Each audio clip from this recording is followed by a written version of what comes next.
Evangelización Activa, en su afán de llevar el Evangelio a todas las personas, presenta su colección de temas marianos, ¿Quién eres tú, María? Esperamos que al escucharlos, la semilla del Evangelio dé fruto en su corazón. Con ustedes, el Padre Ernesto María Caro.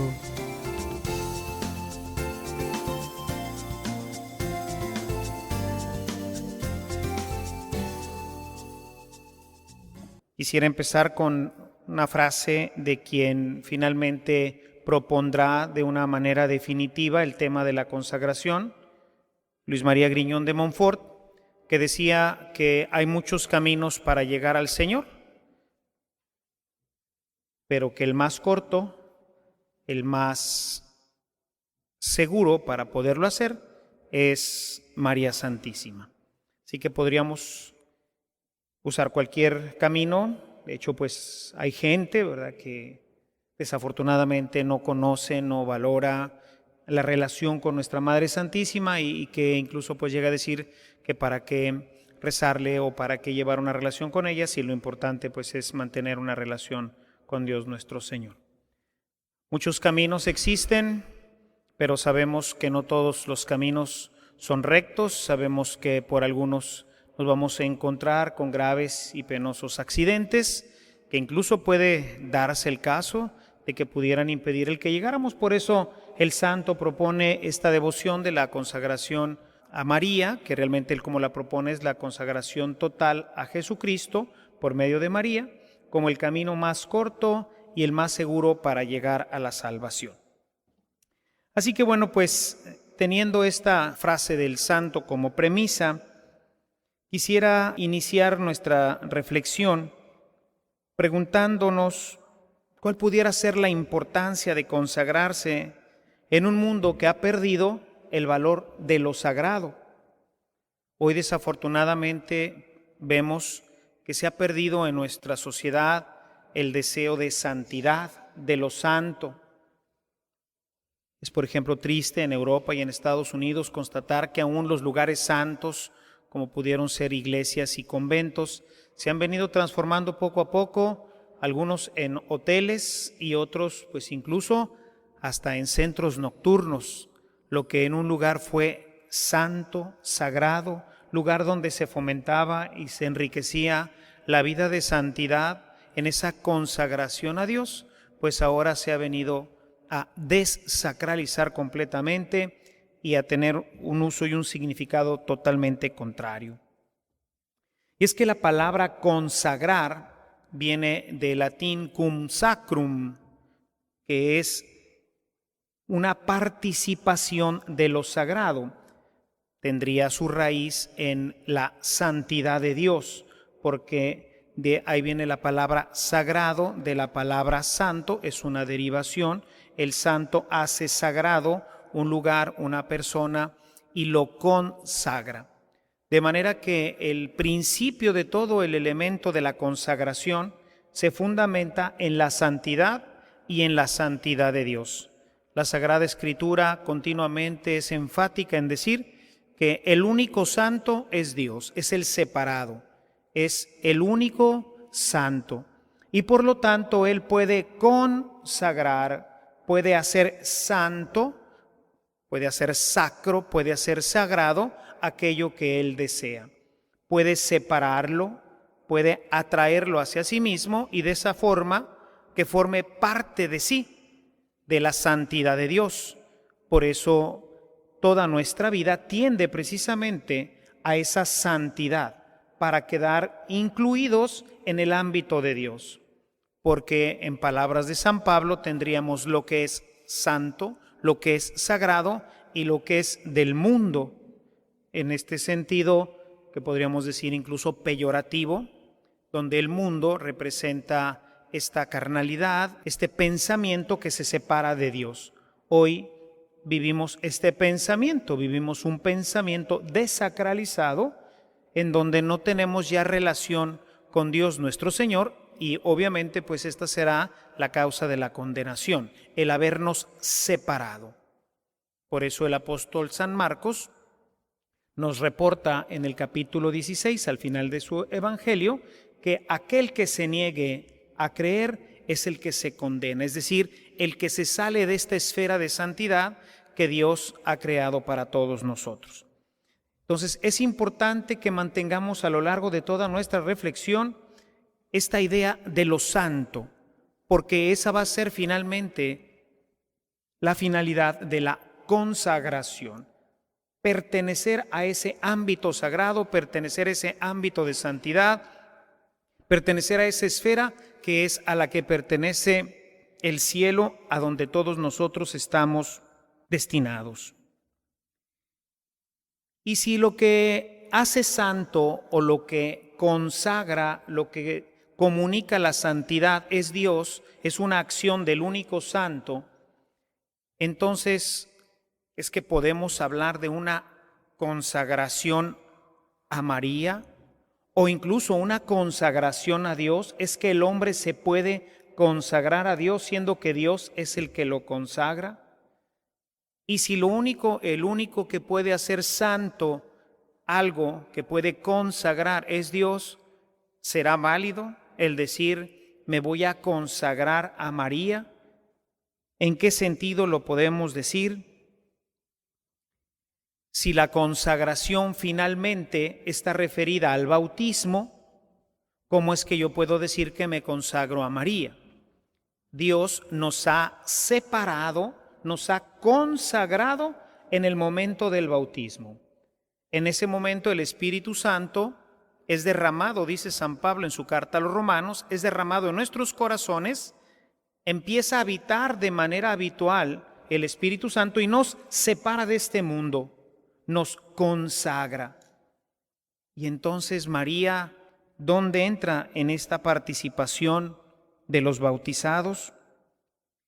Pues quien nos ha puesto o dado la pauta para retomar este tema de la consagración ha sido un gran personaje de nuestra historia, que pues muchos de nosotros, o creo que la mayoría de nosotros, tuvimos la oportunidad de conocer, al menos por televisión o en sus diferentes apariciones, que es Juan Pablo II.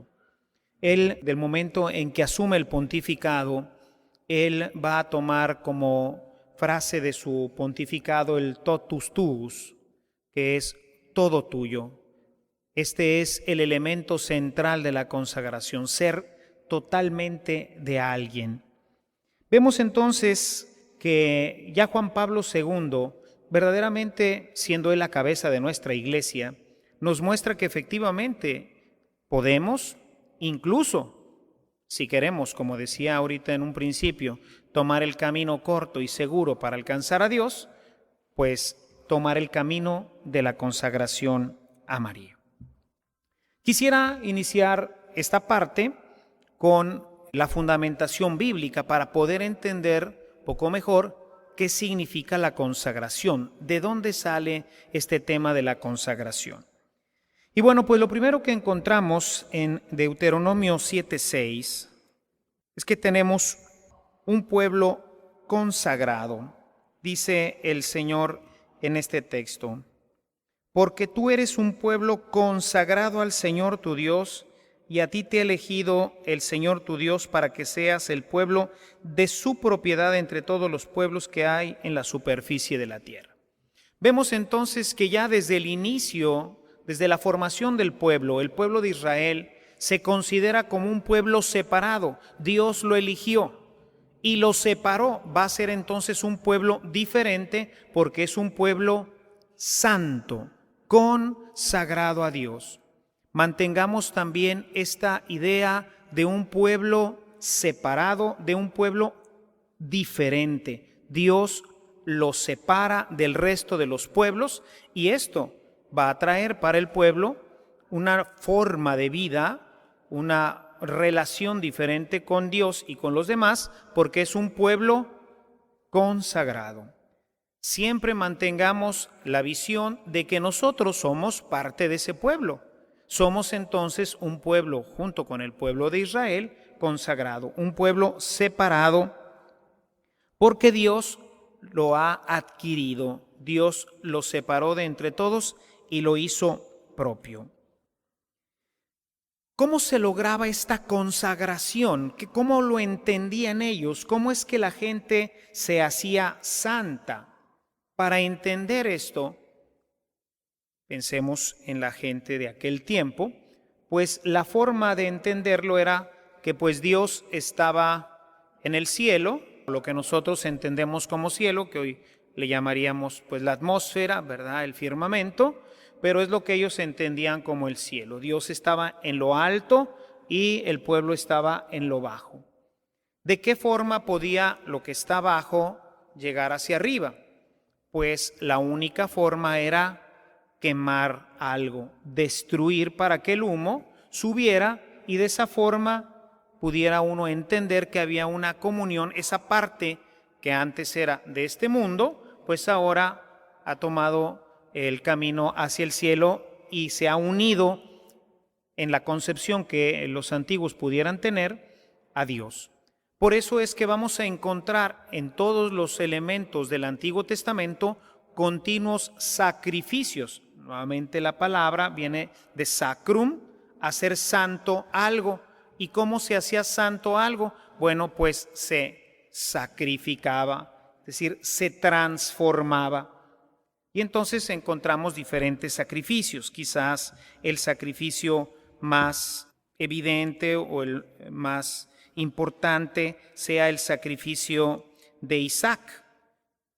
En Génesis 22, el Señor le pide a Abraham que sacrifique a su hijo, que lo haga santo, que lo separe y que esta separación sea definitiva. Vemos que al morir, o sea, al degollar al cabrito y luego ponerlo sobre la leña, pues se va a destruir, se va a transformar, va a dejar de ser un cabrito o lo que fuera y se va a transformar en humo, o sea, ya nunca más va a poder volver a ser un cabrito. Ahora, si se fijan, entra completamente a la esfera de Dios, cosa que es importante para nosotros los cristianos el reflexionar en esa consagración, porque desafortunadamente nosotros, al no entender el elemento de la consagración, perdemos también de vista el elemento de la santidad. No somos, va a decir Jesús, de este mundo. Nuestra vida es completamente diferente porque hemos sido consagrados. Somos, como lo va a decir también San Pablo, hombres y mujeres nuevas, transformados por la gracia del bautismo, a través de la cual Dios nos ha consagrado. En este capítulo 22, Dios le pide a Abraham que vaya y le sacrifique, dice, toma a tu hijo único, a tu querido hijo Isaac, ve a la región de Moria y ofrécemelo ahí en sacrificio en la montaña que yo te indicaré. Ofrécemelo en sacrificio, lo vamos a consagrar. Ciertamente, pues dentro de la mentalidad de los judíos, hubiera sido un honor el que uno de sus hijos pues fuera consagrado de esta forma a Dios, que dejara este mundo para participar ya plenamente de Dios. Si no fuera porque Isaac es el único hijo y es el hijo de la promesa. Eso es lo que le duele, que va a sacrificar lo que más ama. En algunos textos dice, ofréceme al hijo que tanto amas. Es la consagración, es la destrucción completa para que esto que ha sido consagrado entre completamente a la esfera divina, entre completamente a la esfera de santidad de Dios. En el sacrificio, el versículo 7 dice, Isaac dijo a Abraham su padre, Padre, él respondió, aquí estoy, hijo mío. Isaac preguntó, tenemos el fuego y la leña, pero ¿dónde está el cordero para el sacrificio? ¿Dónde está lo que va a ser sacrificado, lo que va a ser consagrado a Dios? Bueno, pues Dios proveerá el sacrificio, le va a decir. Dios va a proveer la víctima, aquello que ha de ser consagrado, Dios lo va a proveer. Vean entonces otro elemento más de la consagración que implica muerte, que implica destrucción, que implica transformación. Si todo esto lo llevamos nuevamente al hecho de nuestro bautismo, vean, mis amados hermanos, qué lejos estamos a veces de ser un pueblo consagrado. Pensamos como el resto de la gente de nuestro tiempo, nos vestimos de la misma forma, somos parte de ellos ya. ¿Por qué? Porque no queremos morir, no queremos ser diferentes a los demás, no queremos sacrificar, no queremos, en este sentido que estoy hablando, prenderle fuego a nuestra existencia, a lo que hemos sido, a nuestros pensamientos, a nuestra forma de vivir. No queremos prenderle fuego, queremos seguir en donde estamos. Y la consagración forzosamente necesita prenderle fuego para que se dé una transformación y nazca la nueva criatura. Es así en esta transformación, en esta muerte, como Dios comparte su santidad. Y por eso en Levítico 19:2 le dice Dios a su pueblo: sean santos como yo su Dios soy santo. De manera que entonces la santidad no es cualquier forma de santidad, no es cualquier forma de separación, sino es así como yo soy santo. Este tipo de expresiones las encontramos también en el Nuevo Testamento cuando Jesús nos invita a amar. Nos invita a amar, pero no de cualquier forma, sino como Él amado. ¿Y cómo amó Él? Nuevamente entramos al tema y al círculo de la muerte. Él nos amó hasta el fondo, hasta el final, nos dice en Juan 13:1, habiendo amado a los suyos, los amó hasta el extremo. Y cuando nos habla del amor, nos invita a que nosotros amemos a los demás, pero como Él nos ha amado, es decir, hasta dar la vida, en esta renuncia, hermanos, renuncia, palabra hoy tan fuera de nuestros oídos y de nuestra vida, la renuncia. En un mundo hedonista, en un mundo cómodo, la palabra renuncia, ayuno, penitencia, está prácticamente excluido y forma, si ustedes se fijan, parte de la consagración. Sean santos como yo soy santo. Y sean como yo, nos invita entonces a una forma de vida. Y por eso es que va a recibir un código que se le llama el código de la santidad. El código sobre el cual Dios rige este ser santo. Sean santos como yo soy santo. Y para que puedan ser santos, para que puedan ser diferentes, les va a dar un código de santidad, que es lo que llamamos los 10 mandamientos o la ley. Ese es el código que los hace diferentes a los demás. Van entonces a vivir de una forma diferente, van a respetar a Dios de una manera diferente, van a ser entonces diferentes al resto de los pueblos, basados en una norma moral. El Papa Juan Pablo II, en la Veritatis Splendor, una magnífica encíclica, nos habla precisamente de este código de santidad. Hoy la gente, o decimos a veces que una gente es muy santa porque se pasa muchas horas rezando, o porque trae la Biblia, o porque trae colgadas muchas medallitas, o porque va a misa todos los días. Y decimos, mira qué santa es esa persona. Y realmente la santidad está vinculada con un código moral, con una forma de ser diferente a lo que Pablo llama el mundo. Cuando nosotros vemos el capítulo 5 de los Gálatas, vemos claramente estas dos distinciones que están basadas en los frutos del Espíritu. No podemos decir entonces que una persona es santa simplemente porque tiene muchos actos de piedad, porque la santidad está ligada a un código de santidad que es lo que llamamos la ley moral, que en nosotros se reduce pues amar a Dios y al prójimo como a nosotros mismos.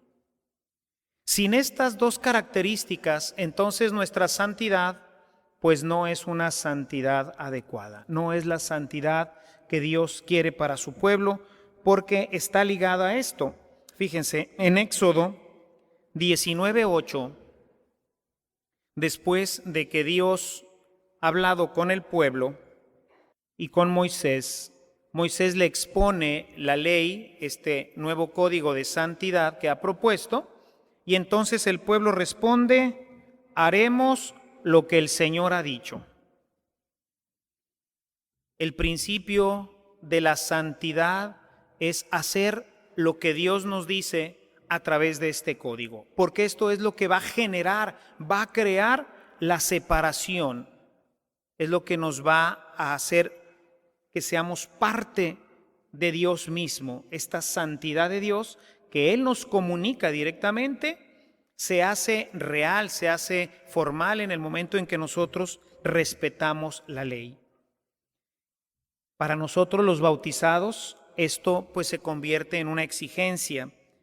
Miren, la primera carta de Pedro, capítulo 1, versículos 14 al 16, dice: como hijos obedientes, no se dejen llevar por las pasiones de antes cuando vivían en la ignorancia.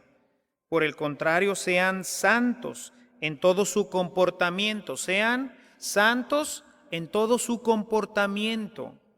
No nada más en este aspecto que ahorita les vengo diciendo de todas las prácticas religiosas, que sin lugar a duda nos van a ayudar muchísimo. Por esa comunión vamos a permitir que Dios siga derramando su gracia en nosotros y permita que nosotros podamos irnos separando de lo que llama San Pablo el mundo. Por el contrario, dice: sean santos en todo su comportamiento, como es santo el que los ha llamado, pues está escrito: sean santos porque yo soy santo. Cita aquí nuevamente Levítico 19:2. Y es de esta forma como nosotros podemos entender que la santidad proviene de Dios, es algo que se produce a través de la gracia, es una fuerza dentro de nosotros que nos empuja hacia Dios, pero que requiere forzosamente de una colaboración humana, de una respuesta a la consagración, que ahorita en un momento más lo vamos a distinguir como el dérito, que es ese hacer las cosas en respuesta a una gracia recibida.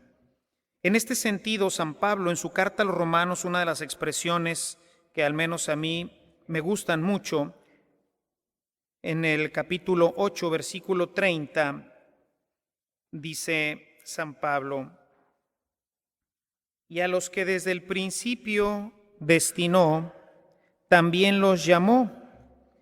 ¿A qué los destinó? Nos destinó a vivir con Él. Está hablando del bautismo. Nos consagró desde el principio. A esos que destinó, también los llamó. Entonces es una invitación. Hay un destino, hay un deseo de Dios, hay una gracia de Dios, hay un propósito de Dios, pero hay una llamada. El que quiere responde y el que no, no. Hay una llamada.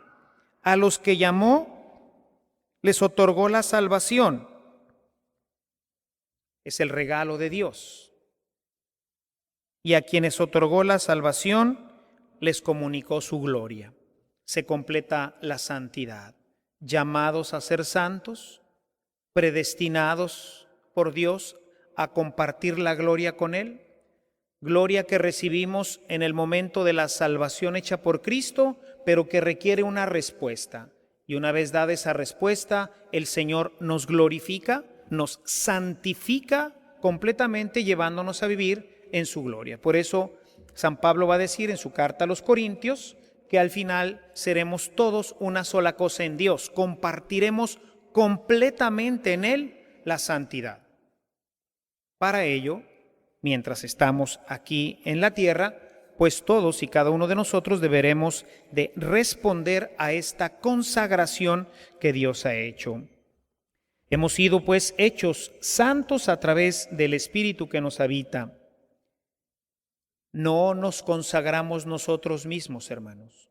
Es Dios el que nos consagra, pero esa consagración requiere forzosamente de nosotros una respuesta para separarnos del mundo, para no ser parte de este mundo.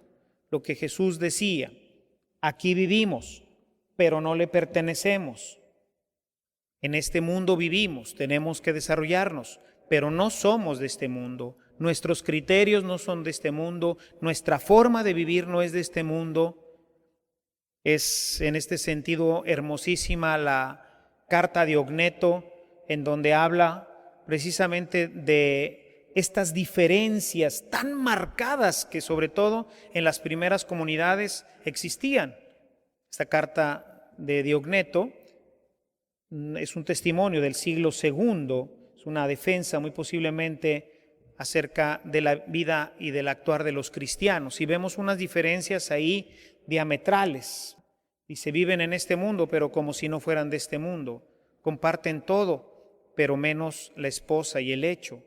Había cosas que distinguían claramente, era muy fácil distinguir quién era cristiano y quién no. Por eso todas estas películas del Hollywood que nos presentan ahí, las persecuciones en las catacumbas y todo este tipo de historias, pues la verdad simplemente son historias hollywoodescas, porque todo mundo sabía quién eran los cristianos, dónde vivían, dónde se juntaban a rezar. Eran muy notorios porque vivían de una forma diferente, pensaban de una forma diferente, estaban consagrados a Dios y respondían a esta consagración, lo que los hacía ser personas diferentes al resto de la comunidad entre la que ellos vivían. Vemos entonces que la consagración tiene dos aspectos. Un aspecto se le llama en teología un aspecto ontológico del ser, es algo que Dios hace en nosotros a través del Espíritu Santo, es algo que Dios cambia sustancialmente en nosotros al hacernos parte de Él, al concedernos el don del Espíritu, pero también tiene un aspecto moral, un aspecto que es la respuesta de Dios al hombre, el dedito, que es lo que ahorita les decía. Nace así el término de consagración, pero en respuesta a. Hoy usamos también, que es la forma más común, decir consagrado, pero en esta referencia al deditio, que es una respuesta a. Yo me consagro al trabajo. ¿Qué quiere decir? Que estoy nada más para el trabajo. Me consagré a mi esposa, es decir, todo para ella. Me consagré a lo que querramos. Si se fijan, ya no es la forma original del cum sacrum, porque solamente Dios hace esa consagración, sino que se acuña un nuevo término que también tiene la valencia de consagración, pero que tiene una valencia de consagración análoga, es decir, referida a la consagración de Dios. Así como Dios se entrega al hombre a través del Espíritu y lo hace de esta forma parte de sí mismo, así el hombre se entrega a alguno o a algún trabajo o algo también completamente y lo hace parte de sí mismo. Cuando yo me consagro a alguien, lo hago parte de mí mismo, porque en él estoy poniendo todo lo que tengo y todo lo que soy, mis esfuerzos, mis pensamientos, etc. Por eso cuando decimos, es que este vivió consagrado al trabajo, pues ahí dejó todo en el trabajo, o vivió consagrada a su esposa, o vivió consagrada a la iglesia, o a cualquier cosa nos podemos consagrar en este sentido, que es en respuesta a. Puede ser en respuesta a una remuneración económica, puede ser en respuesta a un aplauso, puede ser en respuesta a un amor, puede tener diferentes elementos que sean lo que motiva el que yo regrese y haya este deditio, esta dedicación hacia la persona o hacia aquella actividad en donde yo me consagro. Consagro mi trabajo, consagro mi persona, consagro mis pensamientos, etc. Quiero hacer importante esta distinción porque de otra forma no lo podríamos entender lo que vamos a ver sobre la consagración a través de la Virgen María. En este sentido, San Pablo, en su carta a los Romanos, en el capítulo 12, en el versículo 1, dice lo siguiente: Les pido pues, hermanos, por la misericordia de Dios, que se ofrezcan como sacrificio vivo. ¿Se fijan? O sea, ahora la consagración es de aquí para allá. Yo soy el que me sacrifico, ya no es Dios el que me consagra, sino que ahora yo mismo me consagro. Dice, ofrézcanse como sacrificio vivo, santo y agradable a Dios. Este debe ser su auténtico culto. Entonces hay una respuesta de consagración, de muerte hacia Dios, separándonos nosotros del mundo. Nosotros nos sacrificamos a nosotros mismos, respondiendo al acto de consagración que Dios hizo en el momento del bautismo. Santidad ontológica, santidad moral. Dos corrientes que tienen que fluir continuamente en el corazón del hombre si queremos verdaderamente ser santos, estar realmente consagrados. No solamente la consagración de Dios, sino nuestra propia dedicación. De esta forma podremos nosotros llegar a ser imagen de Dios en el mundo. Dios nos comunica su imagen y nosotros al sacrificarnos permitimos que esa imagen se transparente, se realice en nosotros. Y entonces por eso la gente puede ver en nosotros cómo Jesús se transparente en nuestra vida, en nuestros pensamientos, en nuestras acciones. Si nosotros no estuviéramos bautizados, no estaríamos consagrados. Pero si nosotros no sacrificamos nuestras propias vidas y nos ofrecemos como una víctima santa a Dios, pues entonces, ya decíamos, la víctima se quema, se desaparece, se transforma. El Ernesto de antes ya no existe, dice San Pedro, ya no sean como antes. Nos tenemos que transformar, si quisiéramos regresar al ejemplo del sacrificio puesto sobre la leña, pues tendría que transformarme en humo. Y nunca más ya podría volver a vivir y ya nunca más podría ser lo que antes fui, porque ya me consagré totalmente. Dios me ha consagrado y yo he respondido esa consagración y ha desaparecido completamente el Ernesto antiguo para dar paso a un Ernesto completamente diferente, que debería de llegar el caso y el momento en que quien hubiera conocido al primero no pudiera ya reconocer al segundo, porque es otro. Se transformó completamente, se quemó, se sacrificó, se puso en las llamas le prendieron fuego y lo único que quedó de él fue un poco de cenizas y el humo que como un grato aroma, así lo expresa la Sagrada Escritura, ha subido a Dios. Eso es lo que somos nosotros, un grato aroma que se quema, somos como un incienso que se quema continuamente y cuyo aroma agrada continuamente a Dios. Si ustedes han visto qué queda del incienso, pues no queda nada. ¿Por qué? Porque ya se quemó, se transformó en humo. Y ese humo, en esta mentalidad que tenemos todavía de que Dios está en lo alto del cielo, bueno, pues este humo pues ha ascendido hasta Dios y forma parte de esta realidad divina. Jesús y María, pues, se nos van a presentar como el modelo acabado de esta consagración. Jesús, primeramente, es el modelo acabado de la consagración de Dios hacia Él, que lo ha hecho santo, y Él mismo ha respondido sacrificándose a sí mismo. Jesús en el Evangelio de San Juan, en el capítulo 17, los versículos 17 y el 19. Dice, haz que ellos sean completamente tuyos por medio de la verdad, que sean completamente tuyos. Está hablando del totus tuus, o sea, todo tuyo, nada para el mundo, que sean completamente tuyos. Y luego dice en el versículo 19, por ellos yo me consagro a ti, yo me sacrifico, yo muero completamente para transformarme, que es lo que vamos a ver en la resurrección, al hombre nuevo, al hombre transformado, al hombre redimido completamente, al hombre nuevo. ¿Por qué? Porque fue capaz de morir, de ponerse en las brasas y acabar completamente con su existencia para que de esa existencia antigua naciera la nueva existencia.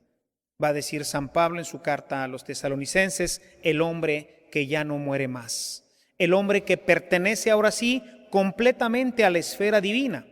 Por eso es que Jesús en esta nueva existencia, ya es la consagración total, la glorificación de lo que nos hablaba Romanos en el capítulo 8, verso 30, esa consagración en Cristo, por eso Jesús puede entrar y salir de nuestra relación humana y pasar directamente a la relación divina.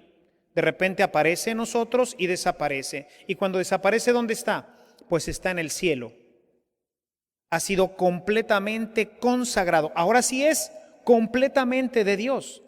Y por eso en este capítulo 17 dice, me consagro, lo que decía San Pablo, ¿verdad? Conságrense como hostias vivas. Bueno, esto es precisamente lo que hace Jesús. Por ellos yo me consagro a ti, para que ellos también se consagren a ti por medio de la verdad. Entonces, hay un compromiso para que nosotros también nos consagremos. Es esa desaparición totalmente de lo que éramos para hacer una realidad nueva, una realidad divina. Jesús ha sido consagrado por Dios en el bautismo, en el Jordán. Este es mi Hijo en el que tengo mis complacencias, es mío, yo le he dado mi espíritu. Vemos que baja el Espíritu Santo en forma de paloma, lo que va a hacer para nosotros también el bautismo. En ese momento Dios lo consagra y Él responde a esta consagración aceptando gustosamente el sacrificio de la cruz. Si se fijan, hermanos, este es el proceso de la consagración. Es algo que Dios ya hizo, eso no lo vamos a necesitar hacer, pero necesitamos responder. Esa es la parte importante. María, consagrada, también desde el momento de la anunciación, va a responder generosamente con toda su vida a este don de Dios, a esta preferencia de Dios. En diferentes textos podemos encontrar esta citación de Romanos 8:30 aplicada a ella, a quien predestinó, porque sabemos que a ella la consagró no en el momento de la visita del ángel, aunque es la parte visible, lo mismo que en Cristo. O sea, a Cristo pues no lo consagró en el momento de su bautismo. Él ya era consagrado porque Él mismo es Dios. Desde el mismo momento de la encarnación, en ese momento ya está consagrado, porque es de Dios, es el Hijo de Dios. Reconocemos y nos enteramos a través del saludo del ángel que María había sido consagrada desde antes de nacer, desde antes de ser incluso engendrada. Y por eso en el capítulo 8 de la carta a los Romanos dice, a los que predestinó. María predestinada ya estaba anunciada desde el Génesis, ¿verdad? Ahí en el capítulo 3 del Génesis ya está predestinada. En el versículo 15, la mujer que va a dar a luz, aquel que le va a pisar la cabeza a la serpiente. Pues ya estaba predestinada. Bueno, aquellos que predestinó los llamó. A María la llama a la existencia, luego los santifica y luego los glorifica. Y por eso es que reconocemos que María está ya en el ámbito completo, igual que Cristo. O sea, es la mujer perfectamente consagrada, igual que Jesús. Son los dos ejemplos, muy semejantes, uno divino, que es Cristo, que es el Hijo de Dios, segunda persona de la Trinidad, y una que es de nuestra raza, completamente pues como nosotros. Pero son los dos grandes modelos de esta consagración. Teniendo esto como telón, teniendo esto como un marco de la consagración, podemos ahora ver un poquito el fundamento de la consagración, pero a María. ¿Cómo es que van a hacer esta consagración a María? Si nosotros retrocedemos un poquito en esto que venimos diciendo, vamos a descubrir que no puede haber otra motivación que no sea el amor para poder prenderle fuego a nuestra vida. Dado que es el valor más grande que tenemos, necesitamos tener una motivación tremenda para que yo pueda entregarme completamente y destruirla, ponerme en una hoguera de tal manera de que llegue a transformarme en otra cosa.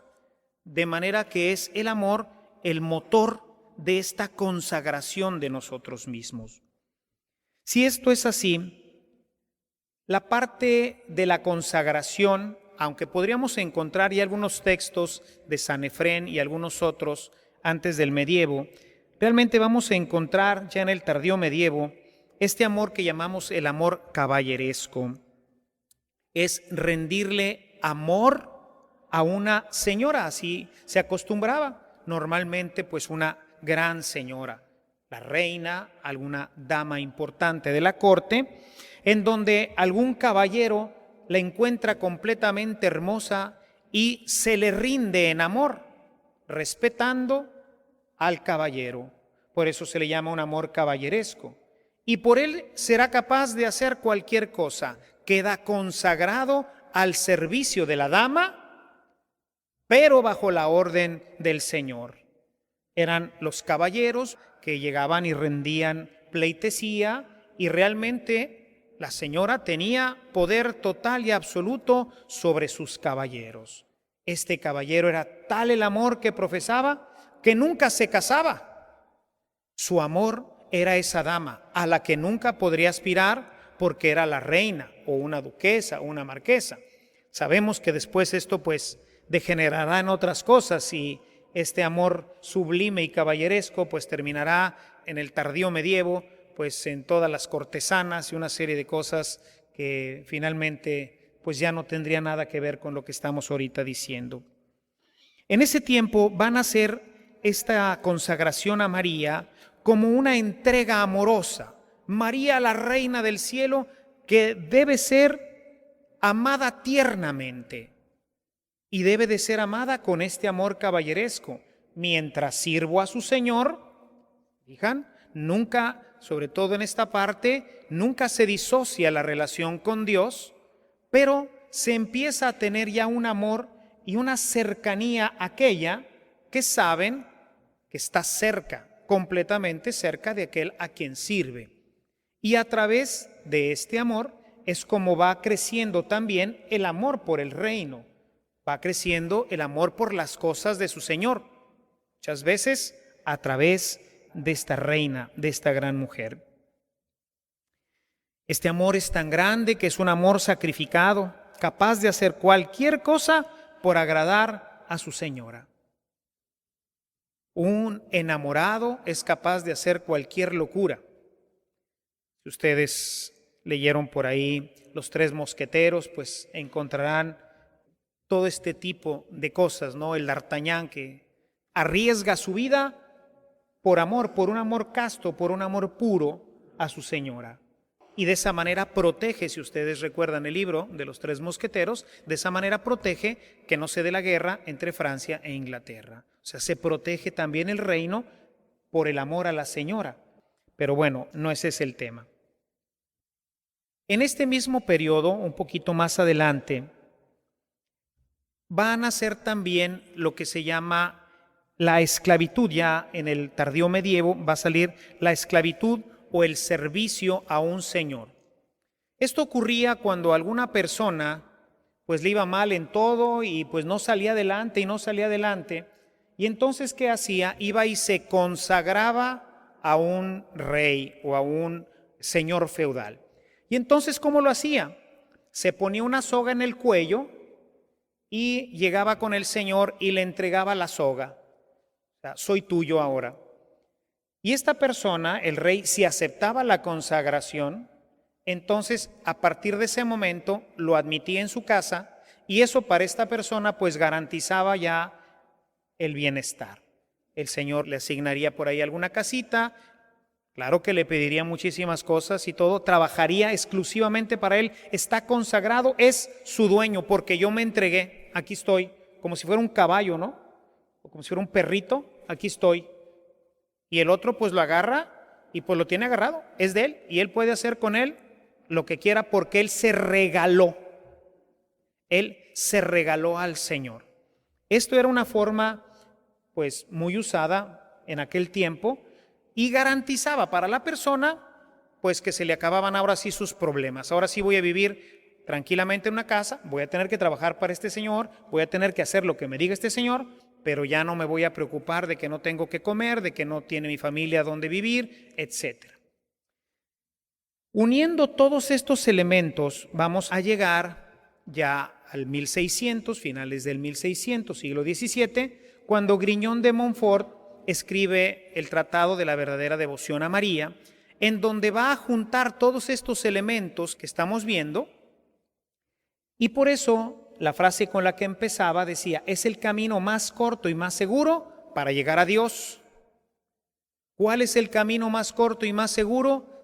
En estos ejemplos plásticos que les presento, pues sería amarrarnos un cordón al cuello y entregárselo a María, que vive en el reino, para que de esta manera nuestra vida quede santificada. De esta manera, ella se convierte en la garantía, fíjense en esto, hermanos, ella se convierte en la garantía de nuestra salvación. Así como cuando en el medievo esta persona le entregaba su vida con este signo de ponerse un cordón en el cuello y entregárselo a la persona y garantizaba así su vida, bueno, cuando nosotros entregamos también nuestra persona a la Santísima Virgen María, estamos garantizando nuestra salvación. ¿Y qué es lo que va a hacer María para garantizar esta salvación? ¿Por qué decimos que María va a garantizar nuestra salvación? Lo va a hacer porque ella, a través de la relación que va a formarse entre el siervo, que somos nosotros, y ella, va a ir generando en nosotros todas las disposiciones que nosotros necesitamos para poder sacrificarnos. María nos va a ayudar a cumplir plena y cabalmente nuestra consagración a Dios, que fue la que hicimos en el bautismo. En algunas estampas y en algunas figuras podríamos uno pensar que ya me consagré a María y ahora sí puedo vivir la vida como sea. ¿No? Todo lo contrario. El entrar en el ámbito de la Virgen nos fuerza, ella nos va a llevar, va a forzar nuestra vida para que poco a poco vayamos entrando por el camino estrecho del Evangelio, que es el que ella sigue, porque ella no va por ningún otro camino que no sea ese, y nos va a llevar a Dios. En una imagen un poco burda, imagínense ustedes a la Virgen caminando por el camino, por un camino estrechito, a los lados está pues el carnaval del mundo, y imagínense que va jalando pues a su burrito, ¿verdad? Que somos pues los consagrados. Y entonces cuando el burrito le llama la atención, decía el padre Lorenzo, usted es como el burro, nada más para donde ven verde.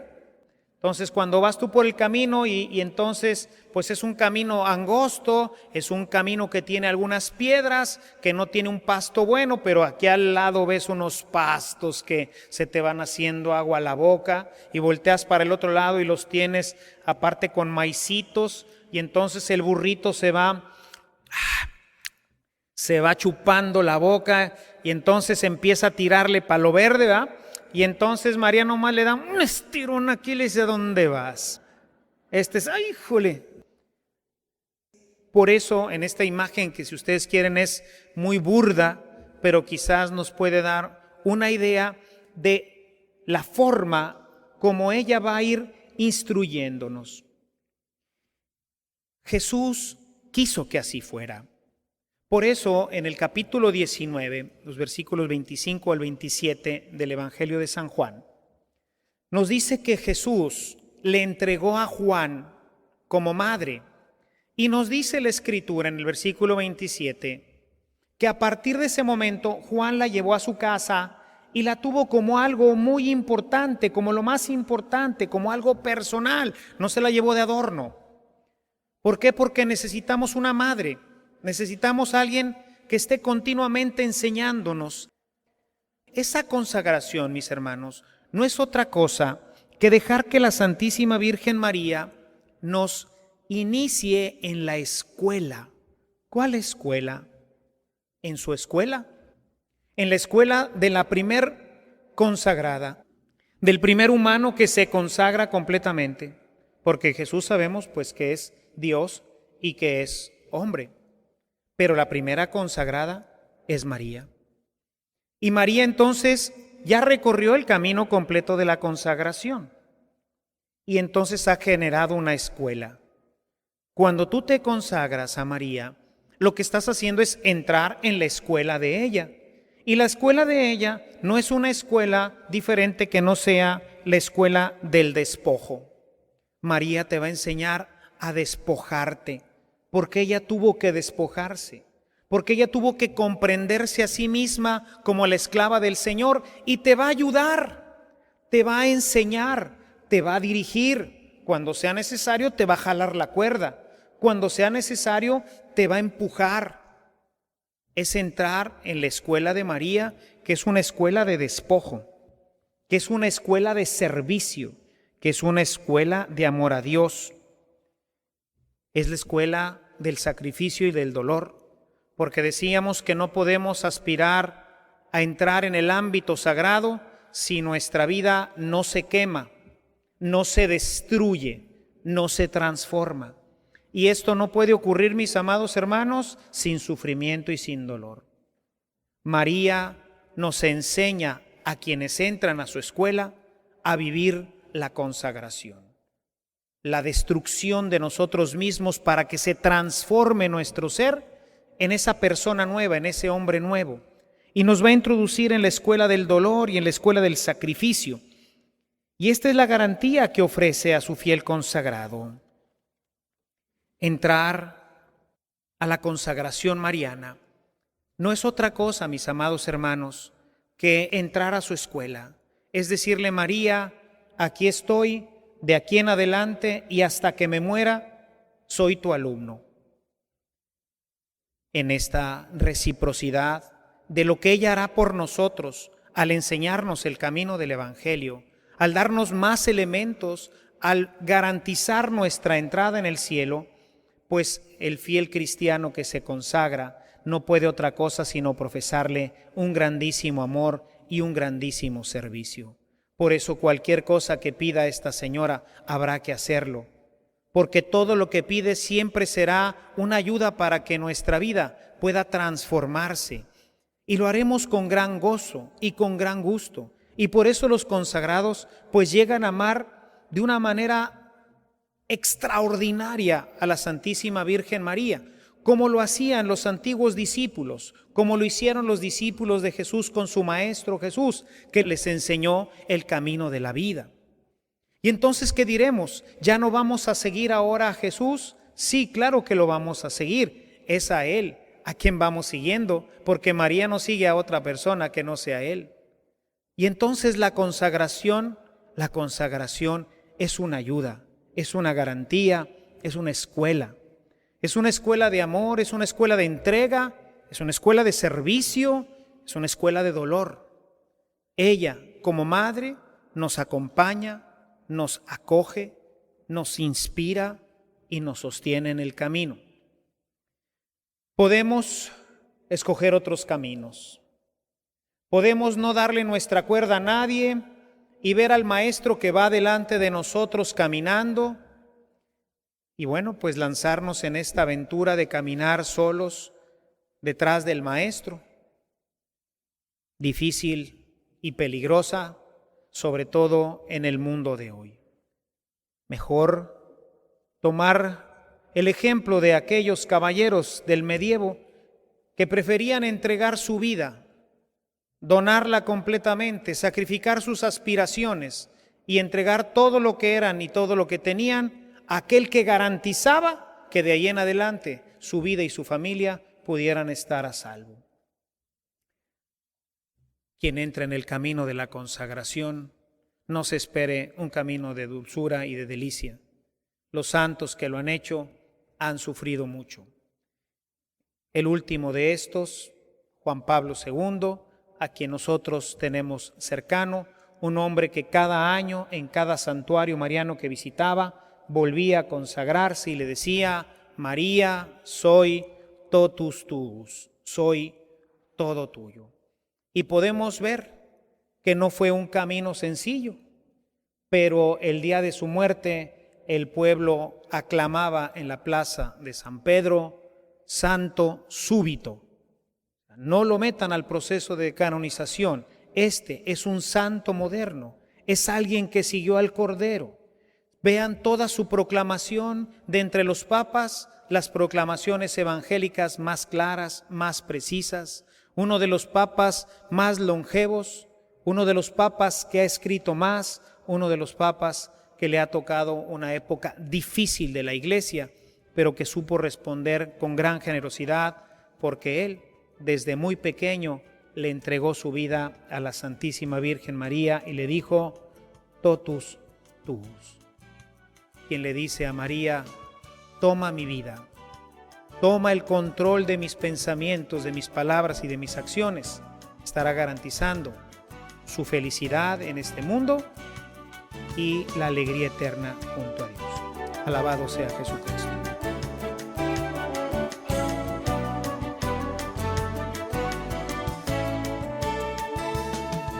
Si esta reflexión ha sido de utilidad para su vida espiritual, le invitamos a visitar nuestra página en internet www.evangelizacion.org.mx, en donde encontrará otros temas que seguramente continuarán produciendo fruto en usted. Que la paz de Jesucristo permanezca en usted y toda su familia, y que la ternura de María abrace su corazón.